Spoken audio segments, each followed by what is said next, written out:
Queridos amigos paisanos de Badajoz, creedme de verdad que es maravilloso estar aquí. ¿Qué os voy a decir? Después del mundo de sombras del que parece que estamos despertando y saliendo, pues podemos encontrarnos y vernos aquí en esta plaza fantástica, con una temperatura, parece que es una feria de abril más que del mes de junio, ¿verdad? Y bueno, yo ayer me vacuné de la segunda vacuna, por mi edad, en el momento que me correspondía. Estoy un poco atontado, me tenéis que perdonar, porque con dolor así como de lumbago y unas cosas muy raras que no sé yo ni explicarme, pero bueno. Pero es una maravilla estar en Badajoz y estar con vosotros. Nada más llegar ahí, fuera, me han preguntado, pero a ver, ¿esto qué es? ¿Una historia de catalanes o qué es esto? Y a mí me encanta que me hagan esas preguntas, no me sientan nada mal, sino que para eso estoy yo aquí, para aclararos la historia que se cuenta en Las Armas de la Luz. Si os digo la verdad, esta es la primera presentación que hago de la novela, puesto que no cuento la presentación que hice en Mérida, que es donde vivo, y que, bueno, que era obligada. Entonces, la primera vez que salgo fuera es para venir a Badajoz. Presentaré la novela en Córdoba, en el aula Vocento, el próximo lunes, y después pues casi nada voy a hacer porque no he hecho apenas campaña ninguna con este libro. Todo por la circunstancia tan rara que estamos viviendo, lo cual no quiere decir que no esté contento, porque tengo ya muchas referencias y la verdad que tengo que contar esa satisfacción, porque esta novela se escribió en su mayor parte durante el confinamiento. Me imagino que vosotros, igual que yo, estuvisteis en vuestra casa con la misma incertidumbre, con la misma soledad. Los que tenéis familia, tenéis hijos, tenéis pareja, padre, etcétera, pero yo soy un cura y tuve que vivir todos esos meses con mis perros metido en casa. Al cuarto o quinto día, cuando el tiempo empezaba a estirar de una manera que eso no sabíamos, y nadie venía ni aparecía ninguna autoridad, y cuánto iba a durar esto, y yo dije, a ver, esto hay que aprovecharlo y hay que ordenarse la cabeza y ponerse a trabajar. Y tenía esta novela iniciada, pero necesitaba darle ese empujón, y repentinamente me di cuenta de que esta novela necesitaba mucha reflexión.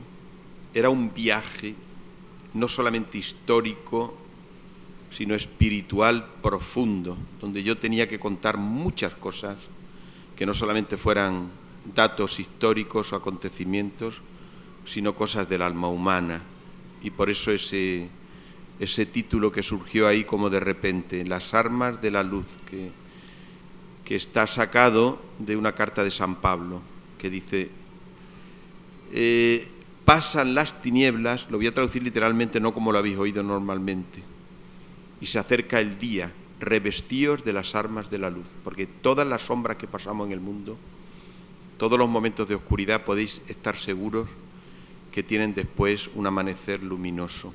A eso es lo que se refería San Pablo. Hablaba del conjunto de la vida, de lo que somos, de lo que nos pasa, pero nos estaba dando una preciosa frase que yo creo que representaba muy bien esto. Fijaos que la Alta Edad Media generalmente la tenemos identificada como un periodo de oscuridad. Cuando uno piensa, parece como que es un territorio sucio, lleno de sombras, en fin, no somos capaces de ver ahí nada luminoso.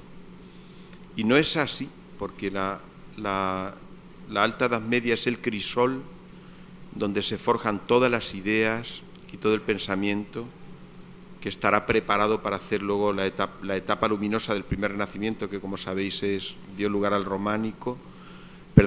gótico y después el Renacimiento, ¿no? Esta es la época del románico, como esas pinturas de San Quirce del Pedrez, que es una iglesia que está cerca de Berga, que visité y me quedaron maravillados. Nadie había sido capaz de interpretar esas pinturas.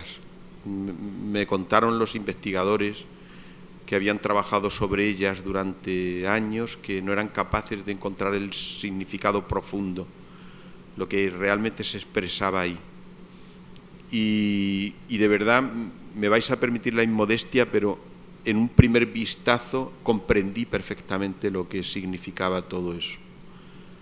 La pintura representa a un hombre encerrado en un círculo, que es un signo de la vida. No sé si vosotros tenéis la sensación a veces de estar un poco oprimidos por vuestra realidad, por vuestro ser, por vuestra propia persona. Este ser se le ha llamado el orante por la forma en la que se encuentra, como un poco asombrado, los brazos extendidos. Está amenazado por un ser extraño, medio hombre, medio bestia, que yo identifiqué como el mal, como este tiempo que quiere devorarnos. Aparece un gallo, que es el tiempo, cómo no. El gallo marca el amanecer, ¿no? El paso de las sombras hacia el amanecer, que son las luces. Y varios símbolos más, no quiero cansaros, pero eso me dio pie a todo lo que quería contar. Me preguntaban unas queridas lectoras que hicieron una historia de catalanes. Yo digo, es una historia de personas, de seres humanos, que efectivamente empieza en Cataluña. Empieza en lo que nosotros llamamos ahora Cataluña, que no se llamaba Cataluña, ni mucho menos. Los datos los encontré en las crónicas islámicas. Y Hayyan, que es el gran cronista que nos da los datos de esta época, porque es un testigo. Su padre era ministro del califato, fue ministro con Abderramán III, con Alaquén II y con Gisén, es decir, que fue ministro también del califato durante este reinado extraño, este poder de Almanzor, que fue realmente el califa de facto, aunque el califa de derecho era el califa Gisén II. Y para el mundo islámico, la figura de Almanzor, como los que habéis leído mi novela Almozárabe, lo recordaréis como un personaje excepcional, un gran héroe para el Islam, pero para el mundo cristiano fue una bestia, literalmente. Almanzor destruyó León, Pamplona, Santiago de Compostela, San Millán de la Cogolla, etcétera, etcétera, Manresa, Berga, y destruyó Barcelona, algo que no olvidaron nunca los cristianos de aquellos territorios, que se llamaban en las crónicas francos, no lo olvidemos, eran francos, porque habían sido feudatarios de los reyes francos, lo que había sido el imperio franco-germánico primero y después la dinastía de los capetos. Es decir, ellos se sometían a los reyes de Francia, las palabras, estoy utilizando algo para que no entendamos, pero son otros términos. Se sometían a los reyes de Francia, más allá de los Pirineos, con la condición de que estos reyes los defendieran, porque estaban muy amenazados, habían estado amenazados por estas racias terribles. Almanzor primero, Abderramán III, luego Almanzor, subía de vez en cuando con la intención de obtener botín y llevarse cautivos hacia Córdoba, de los cuales sacaban un gran beneficio. Pues bien, la última gran racia fue el año 985 y ellos no lo olvidaron nunca, por dos motivos. Primero, porque Almanzor había sido muy cruel, envió un ejército por mar, había salido de Málaga, Malaca, que había subido por el Mediterráneo, y otro ejército por tierra. Antes de que la ciudad abriera las puertas aterrorizada, envió 4.000 cabezas cortadas de cautivos por encima de las murallas. Las catapultas, en vez de enviar, como era costumbre, piedras o bolas de fuego, enviaban cabezas. Pónganse en situación, estar durante toda la noche escuchando cómo esos golpes sordos caían sobre las tejas y las terrazas de la ciudad de Barcelona, hasta causar un pánico terrible y abrir las puertas pensando que Almanzor iba a respetar algo y que se podía pagar un tributo. Y no fue así, se llevó cautivos. Hice viaje a Barcelona, estuve en Cataluña investigando 3 veces y me encontré en los archivos de las parroquias y de las diócesis todavía los juicios de testamentaría que se habían hecho ante los obispos y ante las cancillerías para poder recuperar las tierras, los cautivos que habían ido a Córdoba y que habían obtenido la libertad 20 o 30 años después. Os podéis imaginar que al final sus descendientes, sus sobrinos, sus parientes lejanos se habían apoderado de sus casas y de sus tierras, y ellos venían a demostrar que Almanzor se los había llevado, que habían estado allí tantos años y que volvían ahora, pues aparece la resolución de todos esos juicios en estas crónicas. Y la segunda razón por la que os decía que nunca lo habían olvidado es porque los reyes francos los dejaron solos ante el peligro. Los capetos abandonaron a los, vamos a llamarle catalanes para que no entendamos todo, aunque saldrá alguno y es que es tan peligroso, a los francos, es que francos eran los de su jefe, por decirlo de alguna forma, y estos eran franco-catalanes, o como los queramos llamar, que tampoco el término es correcto. Los abandonaron a su suerte. El conde por entonces era Borrell. Borrell había hecho una gran asamblea con todos los nobles para defender Barcelona, no pudo defenderla, partió para convencer al rey de Francia para que les ayudara, y el rey de Francia no les ayudó, tenía mucho miedo, el ejército de Almanzor era temible. Y a partir de ese momento se independizaron, no volvieron nunca más a ser feudatarios de los reyes francos, dependían directamente del papado, por lo cual era un territorio de frontera que estaba entre dos mundos, entre los Pirineos y lo que había más allá de los Pirineos, que era el reino franco, y el califato de Córdoba. Pero antes de llegar al califato de Córdoba había una extensión enorme que se llamaba la tierra de nadie. Ahí no había nada. Ahí había bandidos, ahí había lobos, había osos. Pero unos y otros hacían sus correrías y atravesaban esos territorios para ir a asolar y a encontrar y sacar ganancia de los pueblos que estaban más próximos a la frontera. En ese magma complejo, oscuro y peligroso es donde se desenvuelven las armas de la luz. La historia comienza con un acontecimiento que ya de por sí es novelesco y muy interesante. El hecho de que en esta época había 3 califas. El califa, recordáis, de Bagdad, que era el califa originario en Arabia, en Yatrib. Estaba el califa de Al-Qaira, que ahora es el Cairo, el califa de Egipto, y estaba el califa de Córdoba, que era Gisén II, que era un títere, y realmente quien mandaba era el Almanzor. Pero el califa de Egipto, del Cairo, sabía perfectamente que el hombre fuerte del califato era Almanzor y quería contentarle. Y le envía un regalo que era muy recurrente en la Edad Media, y es enviar animales exóticos. Entonces, si tú querías, ¿qué le podías mandar a Almanzor? Le ibas a regalar oro si tenía todo el oro que quería, le ibas a regalar mujeres si tenía las mujeres que quería. ¿Qué le puedo regalar? Entonces el califa de Egipto le envía una pareja de leones libios, que eran muy apreciados en esa época, como mascotas para su palacio. Pero como entendían, porque no tenían internet, como es natural, pero no tenían conocimiento de cuáles eran los límites del califato. Entonces ellos pensaban que toda la península ibérica hasta los Pirineos era el territorio dominio del califato y de Almanzor. Y los barcos, pues al final recalan en lo que había sido la antigua Tarraco, en Tarragona, cerca, un poco más arriba, y resulta que eso era territorio del conde de Barcelona, con lo cual el regalo acaba en poder del conde de Barcelona. No os voy a contar más porque entonces no os vais a leer la novela, pero solamente os voy a decir que este dato es suficiente para poder comprender cómo era aquel mundo, todo lo que sucedía en él, los peligros en los cuales vivía la gente. La novela es una novela coral en la cual aparecen personajes muy diversos, con circunstancias muy diferentes, de mundos muy diversos, y en los cuales el lector va a viajar, no solo a ese mundo que es el mundo conocido como el mundo franco, sino que va a conocer también las relaciones que se establecían entre ese mundo y el califato. Porque lo primero que podemos pensar es que estas dos culturas, estos mundos eran compartimentos estancos y estaban totalmente cerrados y no había conexión entre ellos. Eso no es verdad.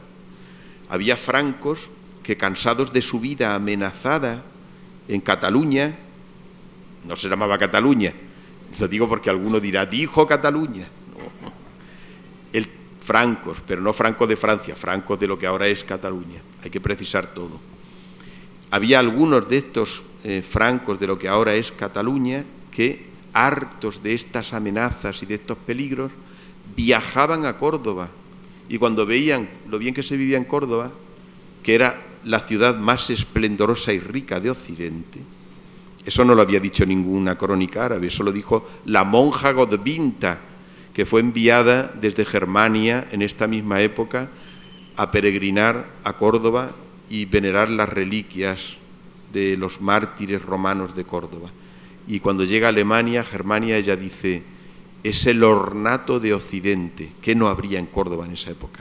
Pues los francos iban a vivir ahí, como nosotros nos podemos ir ahora a vivir a Nueva York, porque estamos buscando el centro del mundo. Pues Córdoba era la ciudad occidental más rica, más esplendorosa, donde una persona podía tener más oportunidades.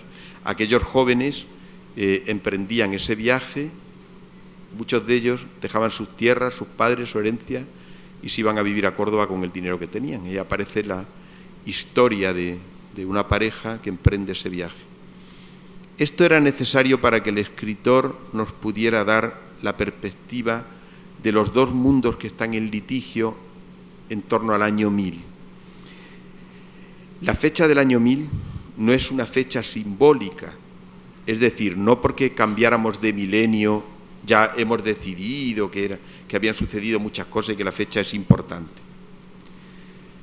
La fecha del año 1000 es muy significativa porque suceden cosas que son espeluznantes, muchas de ellas. En primer lugar, 3 años antes es destruida Santiago de Compostela, que era como si ahora un ejército llegara y arrasara por completo el Vaticano y matara al Papa. Nos causaría un impacto tremendo. Pues la ciudad de Santiago de Compostela en el occidente cristiano era el punto de referencia indiscutible de la fe, porque aquello era el occidente. No había nada más allá. Nosotros ahora sabemos que está el Atlántico, América, pero en aquella época la gente se entendían que non plus ultra, no se puede navegar más allá, porque se acaba el mar y hay como un espacio ahí infinito, una caída. Por lo tanto, el Finisterrae era el lugar referente espiritual indispensable. Ahí había llegado el Evangelio y no había nada más allá. Pues Almanzor arrasa por completo Santiago de Compostela. Pero es que había otro santuario todavía tan significativo o más, que había sido San Millán de la Cogolla, que estaba en el norte. También lo arrasa Almanzor. Es una época de terrores, de muchos terrores, muchos. Se rebasa el año 1000 y la gente está como expectante, porque no podía pasar nada más malo. Ya se habían destruido Pamplona, León, Santiago, San Millán de la Cogolla, Barcelona. ¿Qué más nos puede pasar a los cristianos de la península ibérica? ¿Qué nada más malo nos puede pasar? Pues pasa lo que suele pasar en la vida, porque la vida tiene su propia dinámica, a pesar de nuestras expectativas, y es que Almanzor se murió, como todos nos tenemos que morir, y eso sucedió en el año 1002. La crónica silense, que se conserva en el Museo Histórico Vaticano, escrita por un monje de Burgos, al Papa dice literalmente: murió, está fechada en Burgos en el año 1002, y le cuenta al Papa Silvestre II, que es Gerberto de Aurillac, que se había formado en Cataluña, y le dice literalmente: murió por fin Almanzor y fue sepultado en los infiernos. A partir de ese momento, el mundo cristiano cree que debe tomarse la revancha, y los condes catalanes emprenden una operación relámpago. Años después, pasan muchas cosas antes, en la cual saquean totalmente Córdoba y le roban todo su oro. La decadencia del califato vino después, inmediatamente después. La novela viene porque yo me había hecho siempre una pregunta: ¿cómo es posible que, siendo tan poderoso el califato, cuando uno va a la ciudad de Córdoba y ve la mezquita y ve las murallas más impresionantes que las de Damasco, cómo es posible que aquello sucumbiera en tan poco tiempo, en lo que se llama la fitna, que es una palabra árabe que significa la disolución? Pues había dos motivos. Primero, una guerra civil, que es lo peor que le puede pasar a cualquier sociedad, y la segunda, un problema económico muy grave, y es que los catalanes se llevaron todo el oro, todo. Se alistaron como voluntarios en el ejército de Walid para ayudarle a colocar a uno de los califas efímeros que hubo en esta época, y aprovecharon la coyuntura para saquear Córdoba. Se llevaron en una operación relámpago todo el oro. Cuando visité Barcelona, esto lo pueden ver en internet porque están las fotos por ahí, o sea, no me estoy inventando aquí cosas. Cuando visité Barcelona, después la Seu d'Urgell y los museos catedralicios y diocesanos y los archivos, me encontré con algo que me puso los pelos de punta. En el tesoro de la Seu d'Urgell había unos vasos más grandes que esta copa, de este tamaño, de oro macizo, repujado, con escritura cúfica, que es una escritura, caracteres arábicos, de un peso cada uno de por lo menos medio kilo, y estaban catalogados vasos cordobeses siglo X. Es fascinante, ¿verdad? Le pregunté al director del museo, bueno, ¿y por qué saben ustedes que son vasos cordobeses? Siempre en todos los documentos dice que son vasos cordobeses del siglo X. Digo, pues yo se lo voy a decir. Son del saqueo de la ciudad de Córdoba, porque Armengol I, conde de Urgel, murió a las puertas de Córdoba en la batalla de Dar al-Bakar y estuvo enterrado en la ciudad de Córdoba mucho tiempo. Por lo tanto, en todas las crónicas islámicas se le llama Armakund el Cordobés. Y de ahí surge esta novela, que les pido que lean con todo el cariño, porque si viven el viaje emocionante que yo he vivido durante el confinamiento, les aseguro que les va a merecer la pena. Muchas gracias.